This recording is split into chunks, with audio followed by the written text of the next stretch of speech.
দেখেন, রাতের ভোটের প্রথাটা শুরু করেছিল হাসিনার ফ্যাসিবাদী সরকার ব্যবস্থা।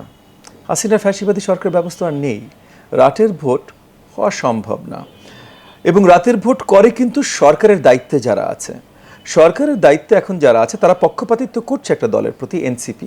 কিন্তু এনসিপির ওই জনসম্পৃক্ততা নাই যে এনসিপির জন্য খুব বেশি পক্ষপাতিত্ব করেও এমন কিছু করতে পারবে। সো সেই জায়গা থেকে সরকারের পক্ষপাতিত্ব নিয়ে ওই জায়গাটাতে আমরা খুব বেশি দুশ্চিন্তায় নেই। একই সাথে এই মুহূর্তে রাজনীতিতে বা নির্বাচনে যে দলগুলো যাচ্ছে তারাও অনেক ইতিহাস পার করে এসেছে, স্বৈরাচারের অনেক অত্যাচার সহ্য করে এসেছে।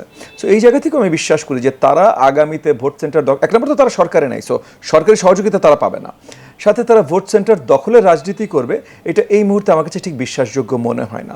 তবে কিছু জায়গায়, বাংলাদেশের মতো জায়গায় কিছু অপপ্রচার, কিছু অপচেষ্টা, কিছু দুর্নীতি হবে না, এটা বিশ্বাস করার কোনো কারণ নাই। কিন্তু এই কিছু জায়গাটা আর ওভারঅল নির্বাচনকে প্রশ্নবিদ্ধ করা হবে, এই দুটো এক জিনিস না।